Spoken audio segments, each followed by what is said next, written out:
She went against the grain. She did something she had never done before. She was worried that people wouldn't love her, wouldn't respect her, or wouldn't give her the credit. But look where she is today. New York Times bestselling author, amazing company, worked with Oprah. We get the chance to work with her, and she's impacting lives all over the world. So I guess the question is there, where do you need to start? Own your future, because if you don't, someone else will. Welcome back to the Own Your Future podcast, behind the scenes edition. You know, each week we go live. We had an amazing guest last week, Marie Forleo. If you haven't listened to it, go back and listen to it right now. In fact, go back and listen to the last three, pure fire. But what we decided to do on these behind the scenes is share the things you might not have seen, the things we learned before the camera goes on or after the camera goes on, or if I happen to have a personal relationship with the person. And so far, everybody's been loving these, so we're going to stick with it. You know, Marie Forleo shared her journey, a bartender, teaching hip-hop dance, to having a dream to share what she knows, to be a coach, right? To coach other women to be stronger, faster, better. And sometimes in that transition, and this is what I wanted to share, sometimes, or one of the things I want to share, sometimes in that transition of how could I be a coach? I'm a bartender. I'm teaching courses or teaching classes. Could I really help other people? And the fact of the matter is absolutely yes. If we do the work to know how to help guide others, having a coach is the greatest gift anyone could ever have from you. And it doesn't mean that you're going to be a coach. Maybe you're listening, you never want to be a coach. But what if we all gain the capabilities to be a coach for those we love, a coach for our children, our spouse, our loved ones, our family, our friends? I think it's one of the greatest gifts we could ever give anyone. And I'm so glad Marie decided to go into that. And I have to tell you, I met her 20 years ago when she just got started in this business. And the one thing that I would say witnessing from the outside is watching her fall in love with her. And that's another thing I'd love for you to take away on this behind the scenes. Sometimes it takes a long time to feel comfortable in your own skin, to be okay with your own dreams, to be okay with your own desires. And I want to say, don't let it take so long. Stop dimming your glow to match those around you. Stop silencing your dreams because maybe it makes other people feel uncomfortable. Stop worrying about being judged. Stop worrying about if it doesn't go right at first. Listen, at the end of our lives, I don't think we'll look back and say, I'm so glad I didn't go after it because I could have looked stupid. But I bet you we'll say, can I please go back and do this again because I regret not going all in. There could be nothing worse in life than getting to the end of your life and meeting the man or the woman you could have been. So if you take anything from that with Marie, is a young girl with a dream and a desire who didn't want to be where her mom was. If you watched, her parents were going through a divorce and her mother felt like she had nothing and said, Marie, don't ever let this happen to you. She took that and decided to go all in. She took uncomfortable action. She went against the grain. She did something she had never done before. She was worried that people wouldn't love her, wouldn't respect her, or wouldn't give her the credit. But look where she is today. New York Times bestselling author, amazing company, worked with Oprah. We get the chance to work with her, and she's impacting lives all over the world. So I guess the question is there, where do you need to start? What do you need to do? What uncomfortable action should you take today? What voice should you not listen to, and what voice should you listen to? Whose feelings do you need to stop worrying about if you'll hurt if you do your thing? Who do you dim your glow around that you need to turn it up even brighter? Maybe that's what you got out of Marie's podcast. I don't know. But take whatever disturbs your inaction and utilize it and become uncomfortable with staying where you are. Because I promise it'll be way more uncomfortable at the end of your life if you realize you played small.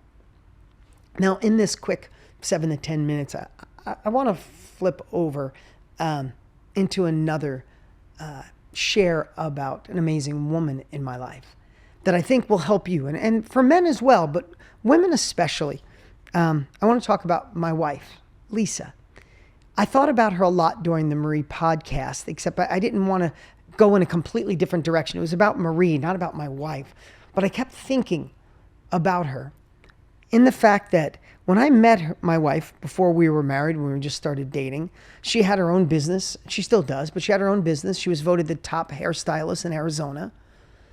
She was making incredible multi-six figures in the hair industry.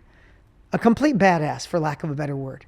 And then she meets me, and we fall in love, and we get married, and we have 2 kids, and we have 2 children, both with allergies. Listen, people have worse things. Our boy Luca, who is now 3 years old, has a dairy allergy, peas, sesame, dairy, eggs, nuts, all life-threatening, not just a little rash, EpiPen, anaphylactic.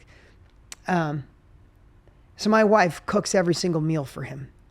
And she loves being a mom. And now we have a 5-month-old Vita, our little daughter, who has eczema, and we're thinking she's going down the same path as her brother. But, worse things can happen. So why am I sharing this? Because I get to witness firsthand what some of you moms and women in general, men in your own way, please don't jump off because you might have someone in your life you could help. But I get to witness firsthand my wife who's torn completely. She has a business called Extension Bar, where she has 8-10 employees, and she has 2 children that she loves being a mom. She loves taking care of me. She loves cooking every single meal for her son, for our son. And I'm watching the conflict in her every day. And she's married to me. This is what I get to do for a living. Every day she's torn between, do I go all back in the business, or do I go all in on being a mom that I love and a wife? And if I go all in on being a wife and a mom, does that disempower the strong woman I am? And no matter what I say, I watch her go in this loop of back and forth. And it's beautiful to watch because I'm watching her grow and evolve. And I'm watching her figure out how to do both, where she doesn't have to decide, where she doesn't have to worry what the outside world thinks. At first, she thought, people in business are going to think I gave up, and people that are moms are going to think I gave up on my kids. And she's finding a way to balance both. And I'm watching my wife come alive again in a whole nother way. And the reason I say it's beautiful, it wasn't beautiful the whole time. It was a journey. So what I want to share is, and this is a saying Tony Robbins says a lot, we all overestimate what we can do in a year, and we underestimate what we can do in 5. If you're in the middle of one of these transformations, these reinventions, or you decide you need to transform or you want to reinvent, know that it doesn't happen overnight. It's a transition. But if we can enjoy the journey, even though it's tough, even though it could be a struggle, if we can enjoy it by knowing we're not leaving it the way it is. The reason we're uncomfortable is because we're not settling. My wife didn't settle for being just a businesswoman or just a mom. She's finding a way to be uncomfortable, to live with both. And in that uncomfortable journey, a year in, 2 years in, she's finding a new balance. She's finding a new groove. She's finding another level of her. She's finding out how to balance impact, influence, love, compassion, work ethic. She's finding a way to do all of it. And it's an imperfect journey. But I think at the end of our lives, like I said earlier, it's not going to be the perfect outcome that we're happy about. What we're going to be happy about is that we had the nerve, we had the desire to move forward boldly, even though we were scared. So I know this message was all over the place because I wanted to talk about Marie and I wanted to talk about my wife. But at the end of the day, what I'll say, if you're listening to this podcast, maybe today's the day you realize that what you're going through is just challenging you for the next level, the man or the woman you're supposed to be.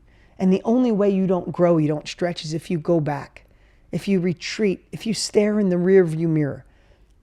Watching my wife go through that hurt my soul because I didn't have all the answers. All I could be was a supportive husband.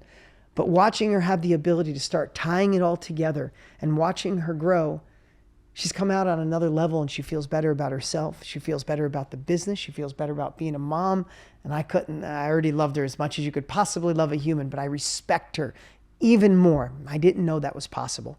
So maybe today you can give yourself a little break. Maybe today you can realize you don't have to you don't have to give up on one thing to do the other, but just time, presence, commitment, and realizing that the only thing I believe at the end of our life we'll be happy for is knowing that we gave it our all. We didn't settle. We didn't dim our glow for anybody else. and we became the person we were meant to be. Thanks for listening to the Own Your Future podcast, behind the scenes edition. If you love this podcast, remember, we do this for you. We do it for free. Share it with 3 people right now. Go back and listen to the last 3 episodes.